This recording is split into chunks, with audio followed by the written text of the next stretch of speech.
And in this case, he needed to make it new. Speaking to one another with psalms, hymns, and songs of ascents. It says, therefore, since we have such a hope of 20 years, which is really not, it's 20 year start. 20 years. Can you imagine that? Next year is 2020. Every science fiction movie you ever saw as a kid said we were going to be doing some weird stuff like 10 years ago. And it's going to be 2020 now, so think about that. If you really want to feel weird, this next year, our oldest turns 20. Where did that happen? That's so weird. Some of you here might have kids that are turning way older than that, but for me, that's like, oh, the grays are all coming in, and I really enjoy it. But anyway, we're talking about a God of new beginnings today. And I want you to just think real quick, because it's 2019, it's going to be 2020. Some of you aren't even 20 years old. That's cool. Just look back over this last however year. If you need 1 year, if you need to go back to 20, that would be fun for me. Look back over the 20 years that's leading up to this moment of moving forward. What are some things that you have done or seen or happened to you that you really either regretted, wish didn't happen, wanted to take back? Maybe some words you said that you wish you didn't. Some character traits that you have that were more established that you wish could have gone away. Bad habits that were made. Fill in the blank. There's some things that we've done that you probably wish, I wish that would have gone away. I wish I could be different. Maybe you're socially awkward and you're around a lot of people. I wish I just wasn't that way. I wish I could just have something different for me or something new.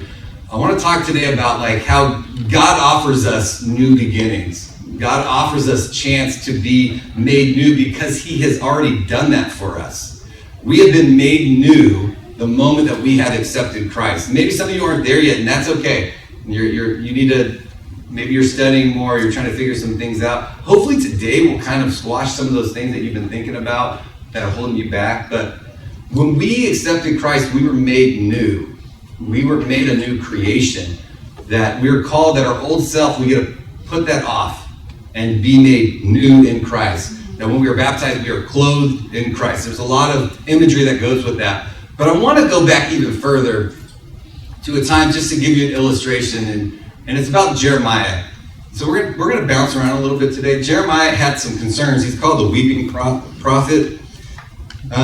He was really concerned about his people and questioned God a little bit on why would you make us the way we are, or why would we have to deal with these people, or are they ever going to listen?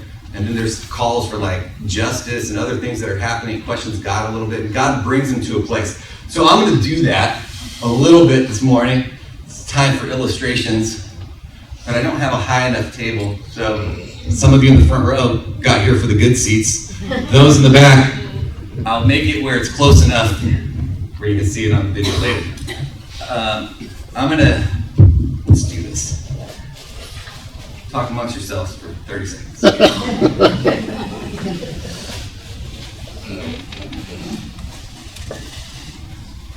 Okay.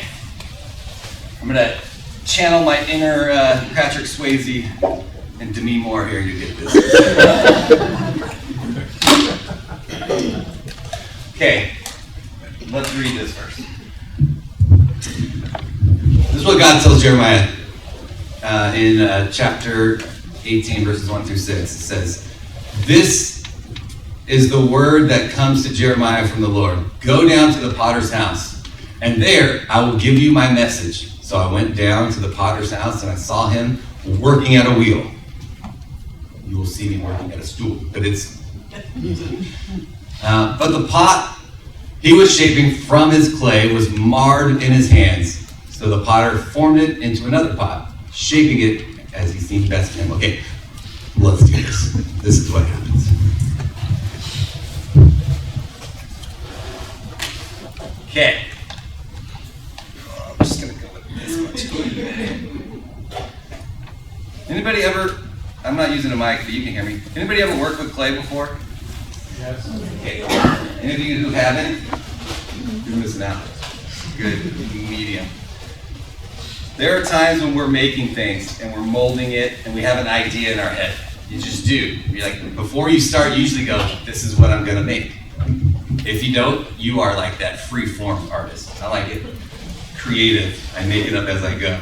But normally we have an idea. And back then, their pots served a purpose. It wasn't like, I'm gonna make some art, maybe sometimes, but for the most part it was like, this is for a purpose. I'm gonna use it to draw water with, or I'm gonna use it in my home to, have a bowl to clean our hands with, or whatever it is. And we start to make things, and we start to go, and maybe in this moment, when I get to about here, I look at this thing, and I go, this isn't what I wanted it to be. In my hands, maybe it doesn't look what we hoped for. Now, here's what usually can end up happening in our thoughts if we aren't thinking about this the correct way. If we are the pot, we can look at ourselves and say, we're just a big mistake. We're an issue.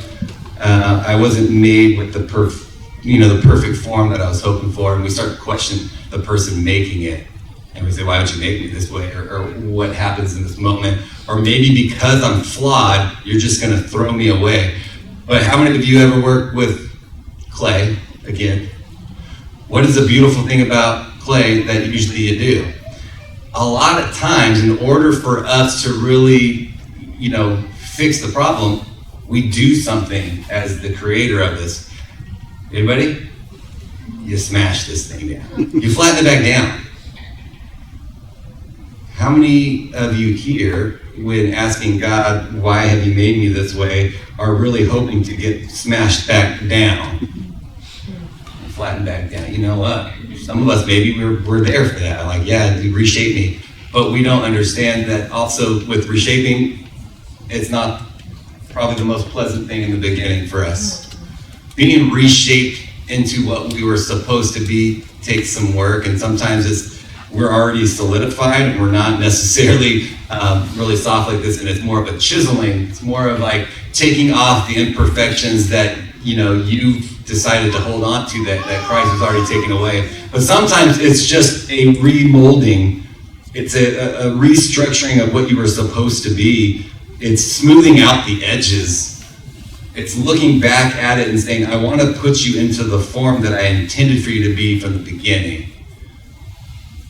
And sometimes it's not just a one-time process for us. When the clay starts to dry out and you're on a wheel, sometimes you got to put more water on it to soften it back up because you're starting to get too hard. And sometimes you didn't get hard enough yet. You just in the early processes of creating what you were supposed to be, you made a mistake. I don't think God makes mistakes, but just in this illustration, just know that maybe the wheel was spinning too fast for you. The timing that was hoped for you, it wasn't the right timing. You started to take shape before you were supposed to. I don't know. But I think when we look at this for Jeremiah and what was happening for him, he started to question the creator of the pot versus understanding that guy is the one that has all the control in shaping what we look like and what we become. And in his timing, and in whatever it is, don't judge me on my pot making.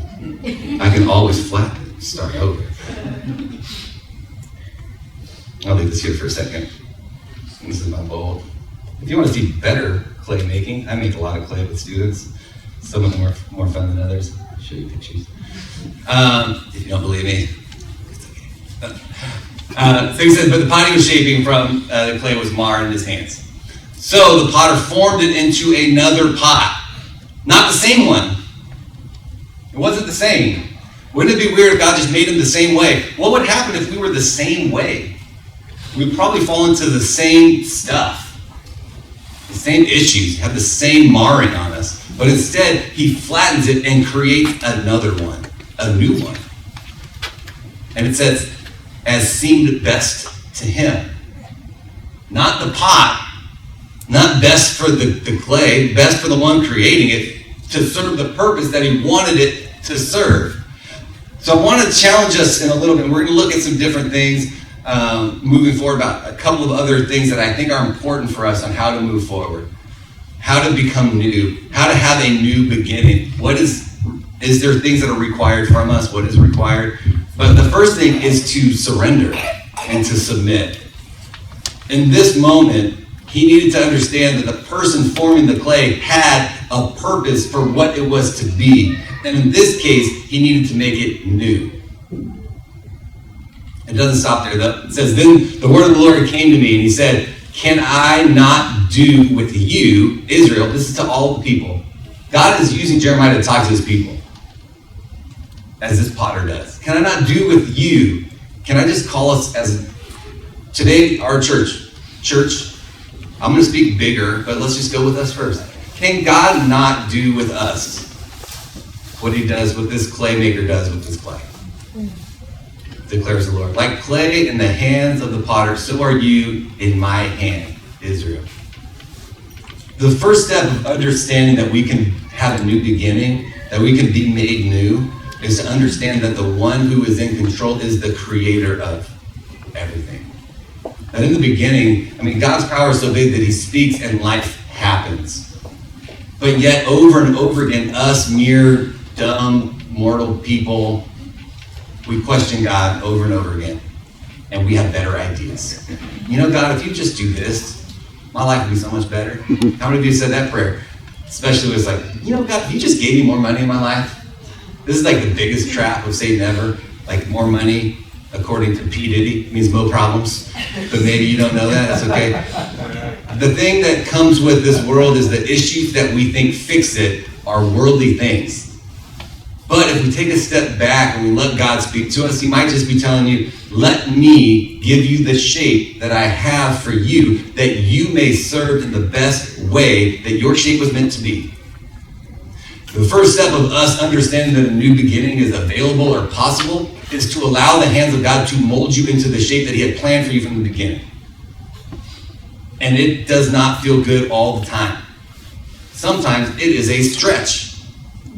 And sometimes when the clay gets stretched, it breaks a little bit until some more water's put on there and it's remolded back together again. That's just how it goes. Now, there's something that happens after this that I think is important. When we make things out of clay, in order for them to usually serve the full purpose, we have to put them in something, we have to wait, and it bakes and it gets harder, and then you glaze it and you do all these things. And then it might get put on a shelf before it gets used. It's just how things go. Not everything happens immediately in our timing. I think one of the greatest tricks that Satan has ever done to us is giving us things too quickly. If you don't believe me, how many of your kids, if you have young kids or grandkids, if you don't have young kids, know what an encyclopedia is? Anybody? Anybody come to your house and sell you Encyclopedia Britannicas? See, I've told you, 20 years ages you quick. Ooh, Siri just found it on the web. We don't know what it's like because now, instead of going through a book, Mark, can you turn number 4 down just a little bit? Instead of going into a book and reading and looking it up, you know what you do? You type in 4 words, or you just talk to your phone and it tells you everything. And we get something immediately. Not that dating is easy, and I don't know if it got easier this way or not, but now you can actually look through and read about all the people you might want to date online and pick one and set it up. You don't have to go through that weird, awkward stage of going, do I meet somebody at a gym? Or maybe I'll meet them at work? Or how is this going to work out? Now you can just go scroll through and swipe different directions if you like them or not, and get it quicker. We can download games and play them. I can play with friends online. I don't have to go and see them anymore. I could just immediately get a response to what I asked for without waiting at all. And a lot of times I'm just not ready for what comes. And I work with a lot of young kids, and if you don't believe me that kids get information too fast if they're not ready to see, go to any elementary school and just sit in a classroom and go, all these teachers deserve a raise, and that's what you'll say. Because information's too quick, and our brains aren't ready, and we're not ready, and our bodies aren't ready, and we're just not ready to deal with all the things that come so fast. And sometimes we just need to wait so that we can be ready. This is good stuff. Luke 12:35-40, this is what Jesus tells us. He says, I want you to be dressed ready for service, and keep your lamps burning, like servants waiting for their master to return from a wedding banquet. So that when he comes and knocks, they can immediately open the door for him. It will be good for those servants who master finds them watching when he comes. Truly I tell you, he will dress himself to serve and will have them recline at the table and will come and wait on them. What I love about this is sometimes we are so busy wanting God to answer everything right now and give it to me now. And God, if you just make this happen, then I'll do these things for you. And God, if we just fulfill all of my wishes, Genie, as I rub this lamp, I know my life will get better. Give me the right person in my life that I can start this relationship. Give me the right job. Just give it to me now. And we don't have this ease about us to wait on the Lord and his timing. And we skip some stages and some a relational journey that we get with God when we learn to wait and trust. So like the clay that we just talked about, that maybe in the beginning wasn't the shape that the maker wanted it to be. He flattens it out and he reshapes it. And now he's putting it in for it to fully get to where it needs to be, for its purpose to be served. Goes in the oven, comes out. It's the shape that he wanted. It's hard enough now, but it's not quite ready yet. Now I need to glaze it, and I need it to be what it's going to be, the final product. And then I can put it out to use in the way that it was supposed to be. And we're like this, though. So maybe we're okay with God making us kind of new, but in our newness, we think that everything now from this happens. And maybe it's not just the clay that was being shaped, but the outsiders looking at it saying, okay, now that pot is ready. And if you don't believe me, I've seen so many young people get baptized, now everybody steps back from them and say, oh, they got it figured out now, and they walk away. Like magically the water has given them all the knowledge of what it means to walk in step with God. But instead now they're sitting there vulnerable and learning and are like babies crawling, learning to walk, and now they don't have anybody supporting them and encouraging them moving forward. We need to learn to trust and to wait and to have a hope that God has something that is so big and so great that it's worth waiting for. And at the end of the day, what we're waiting for has nothing to do with what happens here. And what we serve while we wait and how we're waiting for the master to come back home and to open up. The great part about it is it says that he comes and he's ready to serve. That he wants us to recline, that we are good and faithful servants, that we've done what he's asked us to do while we wait for him. And the things that are great and are ready are waiting, and he sets us at the table. And he comes and he waits on us. I don't know about you, but that sounds amazing. And it sounds like you didn't deserve any of that either. A new beginning starts with letting us be in the hands of God, waiting on him. And then there's one last thing. When you are made new and flattened out, don't be the pot that wishes it was the pot before.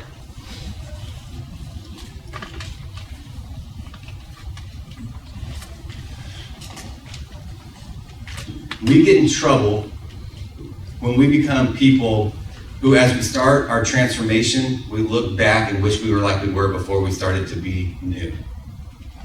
This isn't a new thing. The Israelites did this over and over again. We do this over and over again. I don't want to call you out. How many of you in your lifetime have made the commitment to go to the gym more in January?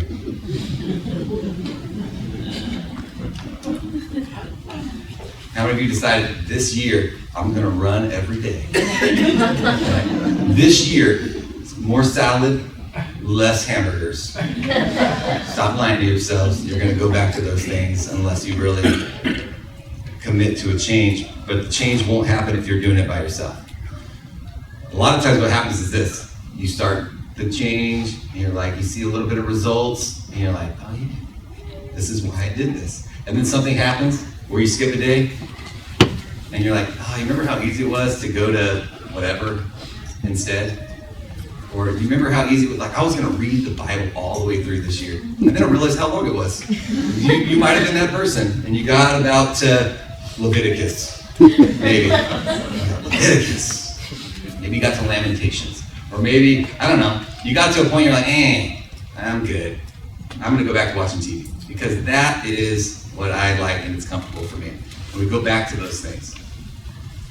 A lot of times when we start to get the molding process happening, we start to be shaped and we're feeling this, uncomfort, where we know what we're supposed to do and we know that it's good and we know that if we do it, we're going to be healthier, we're going to be better people, we're going to be better servants of God, we're going to be made new and refreshed. But there's just something that's really uncomfortable about it because it's not in our nature, because by nature we just cling to sin for some reason and we just can't let it go because it feels good for a brief moment, and then we beat ourselves up in guilt because we did it. And now we feel guilty, and so in our guilt we go, I'm a failure. What's the use of moving forward? I'm just going to fail again.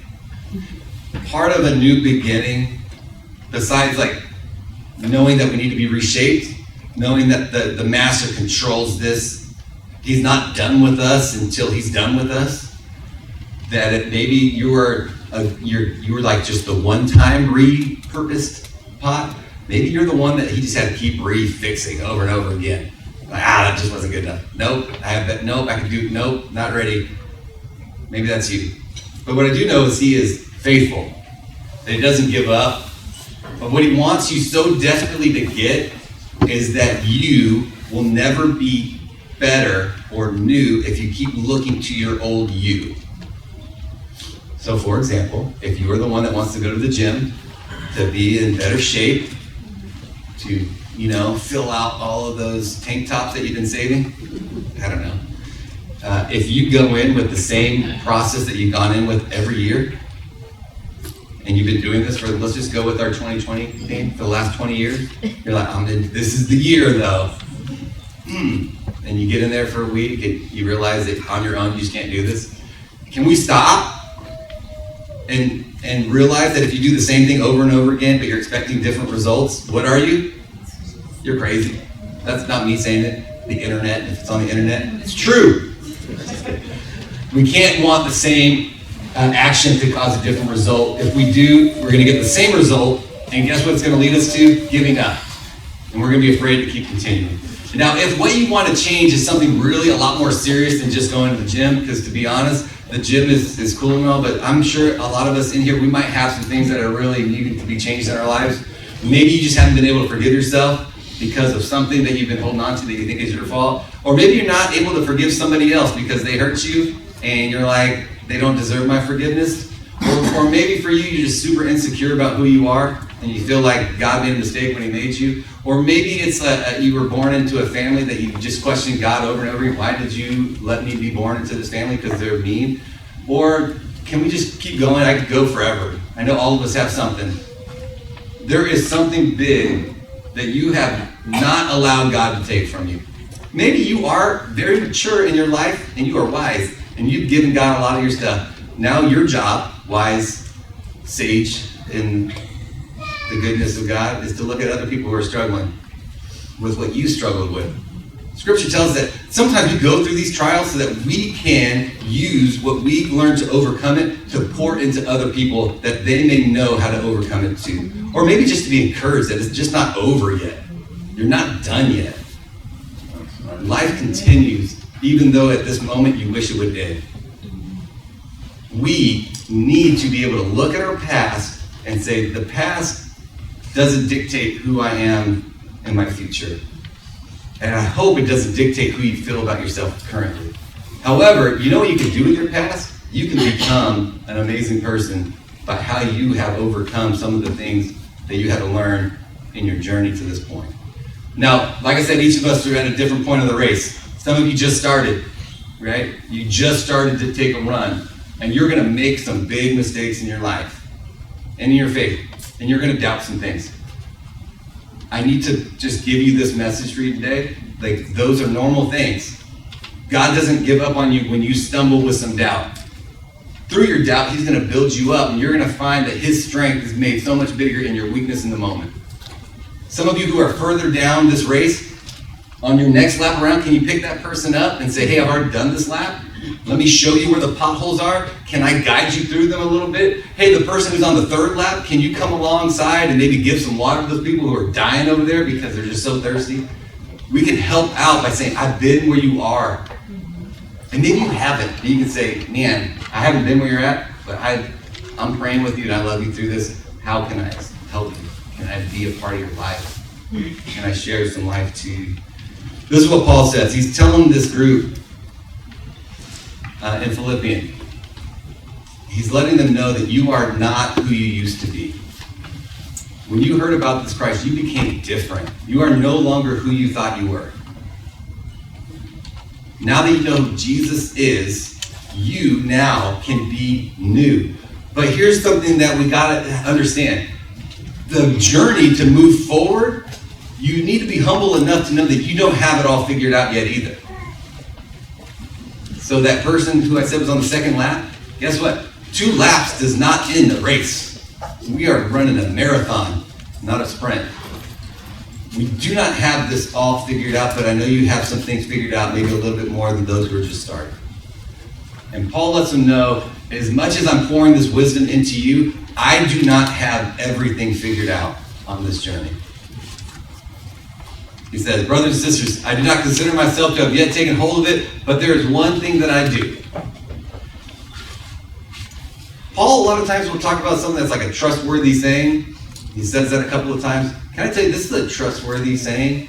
When he says that, that's the translation to like you can lean on it and it won't fall over. Like it's something that is strong, that when you lean and hunker down on it, it doesn't fall apart. Can I let you know that this is one of those things that if you forget what is behind you and you strain forward to what is ahead and press on to a goal to win the prize that God has had for you that's in heaven in Christ Jesus, this is how you move forward. Like if I can run this way and not be tethered down to all the things that have led me away from God, I will find the things that I used to trip on and be able to jump over them. If I can let go of my past, even the stuff that I feel is so deep and so dark that I don't want to share with God because he'll judge me differently, God knows. And when you think you can hide it from everybody else and you can hide it from God, he knows. But the difference between everybody else and God is he knows and he loves you and forgives you through it. And he offers you redemption through his son. That when other people might have a hard time forgiving you, or maybe have a hard time forgiving yourself, God looks at you and says, I've forgiven you already.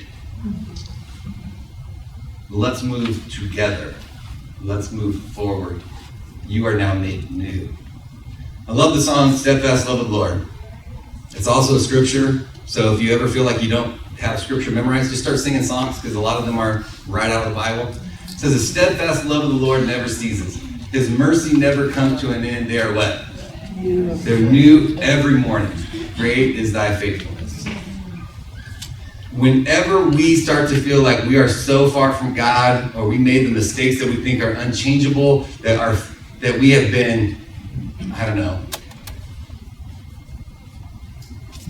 children that he's not proud of. We feel that way. We're unfaithful to him. I want you to have assurance that even when we are unfaithful, God is always faithful. Because he can't deny himself. His steadfast love is new every morning. You get a chance to be made new when we accept Christ and we move with him. Now, some of that is learning how to be repentant. To be able to admit that you are just a broken person that needs a Savior. This is a humbling thing. And when we learn to do this, we get to be like David. David was a man who was a sinful dude. And God changes him. He was an adulterer, a murderer. God punishes him, but he also gives him a chance to repent, to know that what he did was wrong. And then the words that God used for David after that is blameless, perfect. He was far from blameless and perfect, but God is. And that is who covered him. And then David starts writing songs about like how you've taken all my iniquities away. How like when I deserved death, you give me life. Like these are things that can happen when we learn to be repentant, to know that we can change from our past. All right, here's the last thing. God honors those who desire to begin again. Everybody, like I said, we're at different, some of you know a little more Bible than others. I'm going to give you the Cliff Note version of a lot of things. This should inspire you to go and read your Bibles, to make sure, fact check me. Are you ready? Here we go. We'll start with Noah.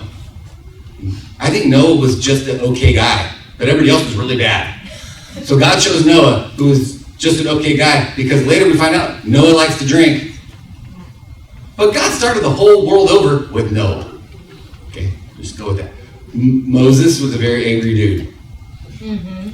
And he had an identity problem because he was raised by the Pharaoh, but he was also Hebrew. And he murdered a guy, ran away. And God uses him to get all of his people out of Egypt to the promised land.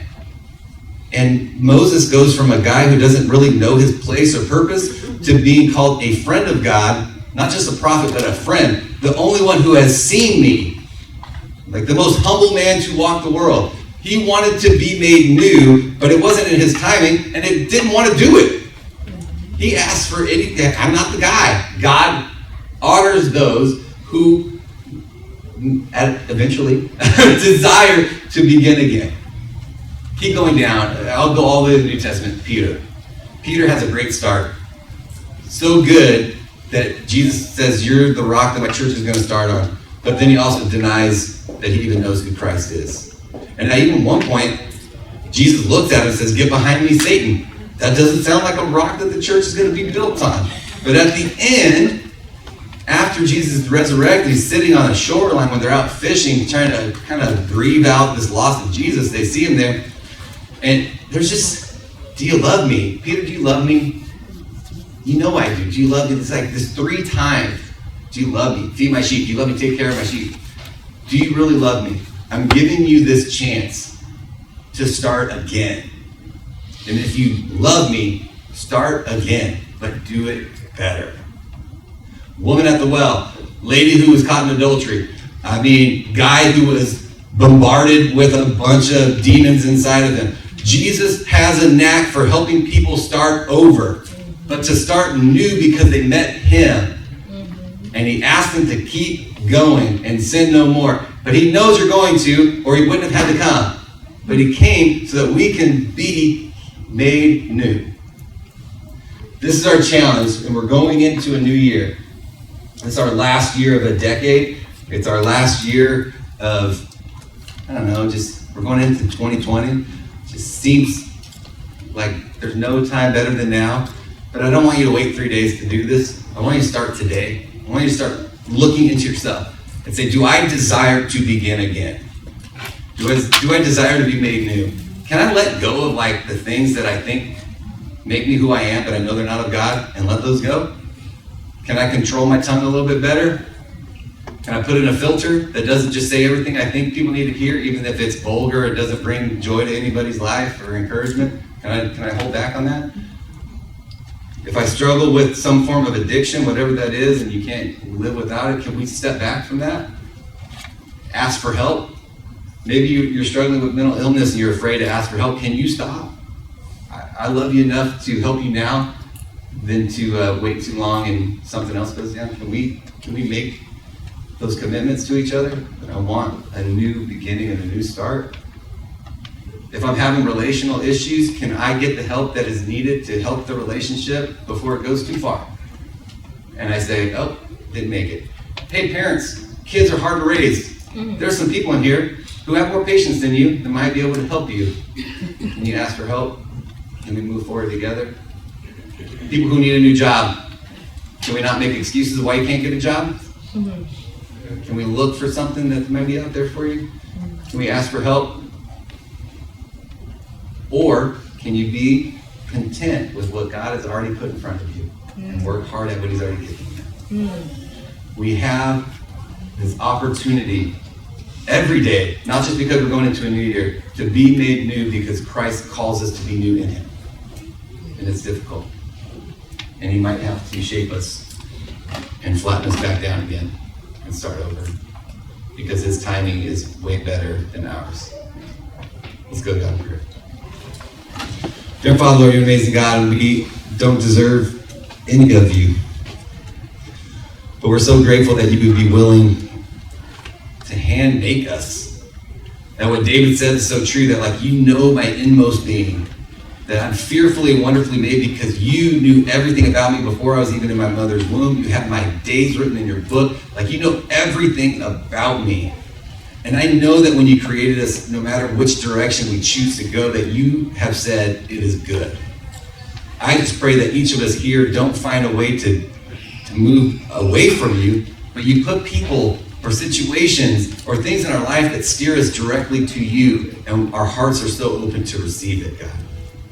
I pray that as you smooth out our edges and you create us to be more of what you had planned for us from the beginning, that we don't fight it, that we go through the pain of some of it, so that we can understand the prize that is before us so much better. Help us to be ready and waiting and knowing that what we are doing, no matter what it is, even if it's not what we think we should be doing, but we know that you placed us in a position for a reason, that we wait and serve you the best we know how. That we let go of the past that has made it so difficult for us to move forward out of fear, and we leap in faith because we know faith squashes fear. And we have a hope that is so much bigger of eternity with you, God.